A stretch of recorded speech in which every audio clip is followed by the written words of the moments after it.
Hello అండి అందరికీ welcome to Vijaya's wonder. అందరు ఎలా ఉన్నారండి? నేనైతే చాలా బాగున్నాను. మీరందరు ఎలా ఉన్నారో నాకైతే కామెంట్ సెక్షన్లో కామెంట్ చేయండి.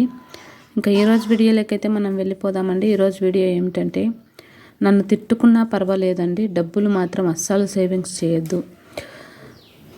సో ఈరోజు వీడియో అయితే ఇదేనండి. నిజమేనండి, నన్ను తిట్టుకున్నా పర్వాలేదు, డబ్బులు మాత్రం అస్సలు సేవింగ్స్ చేయొద్దు. అదేంది అలా చెప్తున్నారు? ఇన్ని రోజులు సేవింగ్స్ చేయమని చెప్పారు, ఇప్పుడు సేవింగ్స్ చేయొద్దని చెప్తున్నారంటే, ఇన్ని రోజులు సేవింగ్స్ చేసింది వేరు, ఇప్పుడు ఉన్న సిచ్యువేషన్ వేరండి. మనం సిచ్యువేషన్ను బట్టి మనం మారుతూ ఉండాలి. సో అది ఏమిటి అనేది నేను ఈ వీడియోలో చెప్తానండి. వీడియోనైతే ఎక్కడ స్కిప్ చేయకుండా చివరి వరకు చూడండి. ఈ వీడియో మీకు అందరికీ చాలా చాలా చాలా యూజ్ అవుతుందండి.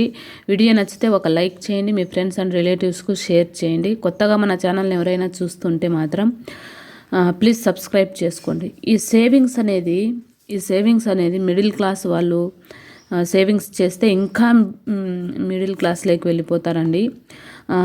అదేవిధంగా పేదవాళ్ళు సేవింగ్స్ చేస్తే ఇంకా పేదవాళ్ళగా మారిపోతారు. అది ఎందుకు ఎక్కడంటే, ఎఫ్డి కానీ, మనం ఎఫ్డి అంటే ఫిక్స్డ్ డిపాజిట్, ఆర్డి కానీ, పీపీఎఫ్ కానీ, ఎల్ఐసి కానీ, హెచ్ఐసి కానీ, హెల్త్ ఇన్సూరెన్స్ కానీ, లైఫ్ ఇన్సూరెన్స్ కానీ, ఇలా ఎక్కడ మనము డబ్బులు అనేది సేవింగ్స్ చేయకూడదండి. ఎందుకంటే ఈ డబ్బులు మనం ఆల్రెడీ ట్యాక్స్ కడుతున్నాము. డబ్బులకి మనము ఆల్రెడీ ట్యాక్స్ కడుతున్నాం. మనకు వచ్చే ప్రతి రూపాయికి మనం ట్యాక్స్ కడుతున్నాం. మనం కష్టపడి పనిచేసే ప్రతి రూపాయికి కూడా మనము ఆల్రెడీ గవర్నమెంట్కు ట్యాక్స్ కడుతున్నాం. అలా మనం మళ్ళీ ఎఫ్డీలో, ఆర్డీలో, పీపీఎఫ్లో, ఎల్ఐసిలో, హెచ్ఐసిలో ఇలా మనము ఆ డబ్బులను సేవింగ్స్ చేశామంటే మనం మళ్ళీ డబల్ ట్యాక్స్ కట్టాల్సి వస్తుంది. మనం ట్యాక్స్ కట్టి సంపాదించిన డబ్బులకు మళ్ళీ వీటి వల్ల ఇక్కడ మనం చేయడం వలన డబల్ ట్యాక్స్ మనము కట్టాల్సి వస్తుంది. అంత మాత్రమే కాకుండా ఈ ఎల్ఐసిలో, హెచ్ఐసిలో, ఎఫ్డీలో, ఆర్డీలో, పీపీఎఫ్లో, సుకన్య పథకం, వీటన్నిటిలో కూడా మనం చిన్నగా ఉన్నప్పుడు దాదాపు ₹1.20 వడ్డీ అయితే మనకు వచ్చేదండి. బ్యాంకులో ఫిక్స్డ్ చేసినా కానీ మనము ₹1.20 వడ్డీ వచ్చేది. సో ఇప్పుడైతే మనకు కనీసం అంటే 70 పైసలు వడ్డీ కూడా రావడం లేదు. ఇంకా తక్కువ కూడా వచ్చే కాలం వచ్చేసిందండి. మీరు రీసెంట్ వీడియోలలో మీరు చూసినట్లయితే మీకు అర్థమవుతుంది. ఎఫ్డీలో కానీ, ఆర్డీలో కానీ, ఫిక్స్డ్ డిపాజిట్ కానీ, పీపీఎఫ్లో కానీ ఇంకా వడ్డీ అయితే చాలా తక్కువ అండి. 70 పైసల కంటే ఇంకా తక్కువ వడ్డీ అయితే మనకు వస్తుంది. ₹1000కు 70 పైసల కంటే తక్కువ వడ్డీ అయితే మనకు వస్తుందండి. సో మన డబ్బులు సెక్యూర్గా లేదని చెప్పి ఇలా చేయడం మొదలు పెట్టాము అంతే తప్ప ఇక్కడ వడ్డీ వస్తుందని కాదు. ఇలా చేసేది ఎవరంటే బాగా డబ్బున్న వాళ్ళండి. బాగా డబ్బున్న వాళ్ళు FD, RD, PPF, LIC, HIC ఇలా బాగా డబ్బున్న వాళ్ళకు ఉపయోగపడుతుంది. మన మధ్యతరగతి వాళ్ళకి, బిలో మిడిల్ క్లాస్ వాళ్ళకి ఇలా కాదు. కానీ నేను చెప్పే కొన్ని టిప్స్ మీరు ఫాలో అయితే మాత్రం మీరు మీ డబ్బులను సెక్యూర్గా అండ్ మన డబ్బులను డబల్ చేసుకునే విధానం అయితే నేను చెప్తానండి.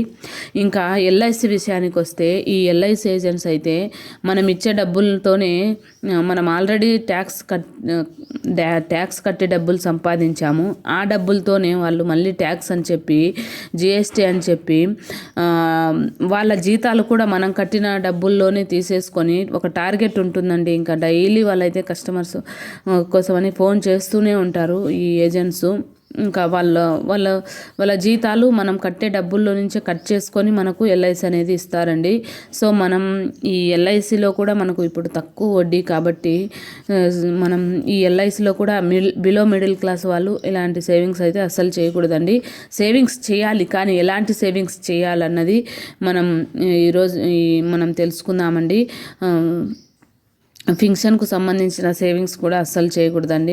మేము రిటైర్డ్ అయిన తర్వాత మాకు ఫింక్షను ఈ విధంగా వస్తుంది కదా అని చెప్పేసి మీరు ఇలాంటి సేవింగ్స్ కూడా అస్సలు చేయకూడదండి. ఎఫ్డి కానీ, ఆర్డి కానీ, పీపీఎఫ్ కానీ, ఎల్ఐసి కానీ, హెచ్ఐసి కానీ, తర్వాత ఫింక్షన్కు సంబంధించినటువంటి సేవింగ్స్ కానీ, ఇలాంటి సేవింగ్స్ ఏవి మనం చేయకూడదు. మరి మన డబ్బుల్ని ఎలా సేవింగ్స్ చేయాలి? అసలు సేవింగ్స్ చేసుకోకపోతే ఎలా? సేవింగ్స్ చేసుకోకపోతే ఎలా, రేపు మన ఫ్యూచర్ ఎలా ఉంటుంది అని అంటే మన డబ్బుల్ని ఇన్వెస్ట్మెంట్ పెట్టాలండి. ఇన్వెస్ట్మెంట్ పెట్టాలి. అది ఎక్కడ పెట్టాలి, ఎలా పెట్టాలి అంటే ఒక స్థలం కొనండి. ఒక స్థలం కొనండి. మన డబ్బులతో ఒక స్థలం కొన్నానంటే దానికి ట్యాక్స్కు సరిపడేటువంటి డబ్బులు ఆటోమేటిక్గా పెరిగిపోతూ ఉంటుందండి. మనం ఎఫ్డి ఆర్డి చేస్తే మనం ఆల్రెడీ ట్యాక్స్ కట్టాము. దానికి ఇంకా మనం ట్యాక్స్ కట్టేంత వడ్డీ అయితే అస్సలు రాదు. ఈ ఫ్లాట్ వల్ల మనకు తర్వాత ఫ్యూచర్లో మన ట్యాక్స్కు సరిపడేంత డబ్బులు మనకు ఆల్రెడీ పెరిగిపోతుంది. అదేవిధంగా మనకు దీనికి నెల నెల రెంట్లు వస్తాయండి. మనం రేపు రిటైర్మెంట్ అయిన తర్వాత మనము ఎలా బ్రతకాలి అనే ఆలోచన ఉన్నవాళ్ళు ఇలాంటి ఫ్లాట్ మనం కొని ఒక రెంటెడ్కి ఇచ్చామంటే మనం ఇది బిజినెస్ చేసినట్లు అండి. మనం ఒక వస్తువును కొని ఆ వస్తువుతోనే మళ్ళీ మనం బిజినెస్ చేసినట్లు. ఈ ఫ్లాట్ను మనము రెంట్కి ఇచ్చామంటే ఆ రెంట్తో వచ్చేటటువంటి డబ్బులతో మనం ఫింక్షన్ తీసుకున్నట్లే కదండి. కానీ మన ఫ్లాట్ మనకు అలానే ఉండిపోతుంది. మనకు వడ్డీ వస్తుంది, ట్యాక్స్ వస్తుంది. సో అలా ఇంకా గోల్డ్ బాండ్స్ అండి. ఈ గోల్డ్ బాండ్స్ కూడా ఒక మంచి ఇన్వెస్ట్మెంట్ అనే నేను చెప్తానండి.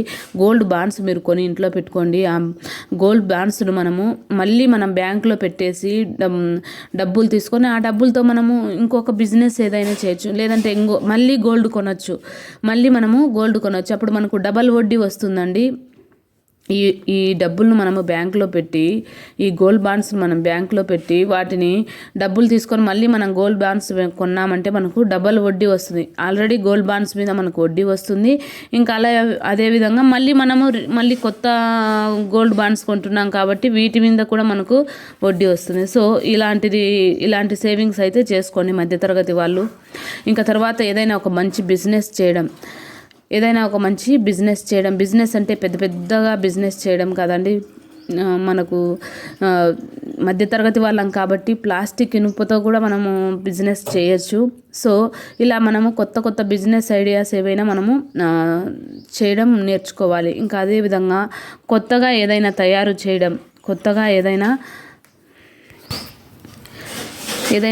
చేయడం ఎగ్జాంపుల్గా మనము చూసినట్లయితే ఒక గుండు పిన్ను తెలుసు కదండి. అది చాలా చిన్నది. దాని విలువ రూపాయి కంటే తక్కువగా ఉంటుంది. సో అది మన ప్రపంచ దేశాలన్నీ మొత్తం వాడతాయి. సో అలా మనం కొత్తగా ఏదైనా తయారు చేయడానికి మనము ప్రయత్నం చేయాలి. ఇంకా తర్వాత ఇది చాలా మంచి ఇన్వెస్ట్మెంట్ అండి. చెట్లను పెంచడం అండి.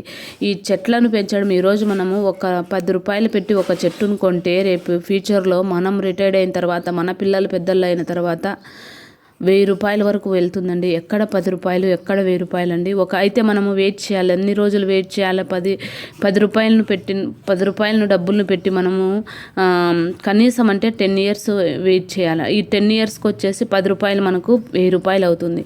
సో ఈ చెట్లను పెంచడం వలన మనకు మంచి సాటిస్ఫాక్షన్ ఉంటుంది, డబ్బులు వస్తుంది. మనం ఏం చెట్లకు ఎటువంటి ట్యాక్స్ కట్టాల్సిన అవసరం ఉండదండి. సో ట్యాక్స్ లేని పని అండి ఈ చెట్లను పెంచడము. సో ట్యాక్స్ లేకుండానే మనము 10 రూపాయలు ఇన్వెస్ట్మెంట్ పెట్టి 1000 రూపాయలనైతే మనము దీంట్లోంచి తీసుకుంటాము. ఇంకా తర్వాతది వచ్చేసి వ్యాపారం చేయాలండి. మ్యూచువల్ ఫండ్స్లో పెట్టడం. వ్యాపారం మేము కొత్తగా చేయలేమంటే మ్యూచువల్ ఫండ్స్లో మన డబ్బులను పెట్టడం అండి. మనం మ్యూచువల్ ఫండ్స్లో మన డబ్బులను పెడితే మనం 1 రూపాయి పెడితే వాళ్ళు ఆ రూపాయికి విలువ చేసేటటువంటి అమౌంట్ మన రూపాయిని తీసుకొని వెళ్ళి వాళ్ళు ఆ రూపాయితో బిజినెస్ చేస్తారండి. వచ్చిన ఆదాయంలో వాళ్ళు మనకు ఎంతో కొంత పర్సెంటేజ్ వాళ్ళు తీసుకొని మనకు డబ్బులు అయితే ఇస్తారండి. సో 1 రూపాయి మన దగ్గర ఉందంటే దాన్ని ₹1.50 1.5 రూపాయికి వాళ్ళు బిజినెస్ చేస్తారు. సో ఇలా వ్యాపారం చేసేది మనం నేర్చుకోవాలి. ఒక పండ్ల వ్యాపారం చేయొచ్చు, పూల వ్యాపారం చేయొచ్చు, ఎన్నో రకాల వ్యాపారాలండి. ఆన్లైన్ బిజినెస్, ఆఫ్లైన్ బిజినెస్, ఇలా ఎన్నో రకాల వ్యాపారాలు అయితే మనకు అందుబాటులో ఉన్నాయి. అందులో మనం ఎక్కడైనా ఇన్వెస్ట్మెంట్ పెట్టొచ్చండి. సో మనకు రీచ్ కావడానికి కొంచెం టైం పడుతుంది, కానీ ముందులో మనము మంచిగా రీచ్ అవుతామండి. మీకు తెలిసినో లేదో బంగారు ఈ గోల్డ్ ఉన్నటువంటి లలిత జ్యువెలరీ, జయ లుకాస్ వీళ్ళందరూ 1 రూపాయితోనే మొదలు పెట్టారండి. ఈరోజు వాళ్ళు కోట్లలో బిజినెస్ చేస్తున్నారు. కొన్ని కోట్లతో లైసెన్స్తో కూడినటువంటి కోట్లతో వాళ్ళు బిజినెస్ చేస్తున్నారు. మనమేం చేయగలంలే అని మీరు అనుకోవద్దు. మీ దగ్గర ఉన్న 10 రూపాయలతో మీరు బిజినెస్ స్టార్ట్ చేయండి. రేపటి దినమున మీరు ఖచ్చితంగా అందులో లాభాలు అయితే చూస్తారు. సో మన మిడిల్ క్లాస్ వాళ్ళు ఖర్చు ముందే 100 రూపాయలు పెట్టాల్సిన చోట 1000 రూపాయలు బిజినెస్ పెట్టి మనం నష్టపోవడం కంటే 10 రూపాయలతో స్టార్ట్ చేయాలి. ఒకటేసారి 1000 రూపాయలతో మనం స్టార్ట్ చేయకూడదు, పెద్ద మొత్తంలో స్టార్ట్ చేయకూడదు. కానీ చిన్న మొత్తంలో స్టార్ట్ చేస్తే ఈ 10 రూపాయలు మనకు ఏమవుతుంది, ఒకవేళ నష్టం వస్తే 10 రూపాయలతోనే పోతుంది. కానీ మనం నష్టం రాకుండా దాన్ని చూసుకోవాలండి. సో అలా వ్యాపారం చేయాలి. ఇంకా మనం ఎవరి దగ్గరైనా పని చేయాలి అని కాకుండా మన దగ్గర 10 మంది పని కల్పించే విధంగా మన చేతిలో పని ఉండాలి. అంటే మనం ఏదైనా కానీ ఒక స్కిల్ మనం నేర్చుకొని ఉండాలి. ఇది ఒక మంచి ఇన్వెస్ట్మెంట్. మన దగ్గర స్కిల్ ఉందంటే రోజు రోజుకు ఈ స్కిల్ రేట్ మనకు పెరిగిపోతూనే ఉంది. మీరు ఉదాహరణకు ఒక బల్బు పెడితే మనం చిన్నగా ఉన్నప్పుడు 10 రూపాయలు ఇచ్చేవాళ్ళం. అదే బల్బు ఈరోజు బిగించిపోతే ఎలక్ట్రీషియన్కి 1000 రూపాయలు మనం పెట్టాలి.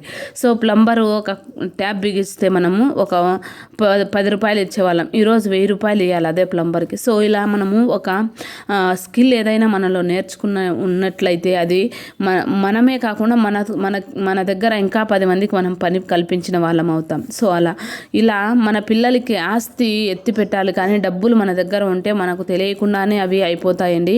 సో ఇలాంటి సేవింగ్స్ మనం చేసామంటే, ఇలాంటి ఇన్వెస్ట్మెంట్ మనం పెట్టామంటే మన డబ్బులు అయితే తప్పకుండా సేఫ్గా ఉంటుంది, అదేవిధంగా డబల్ అవుతుందండి.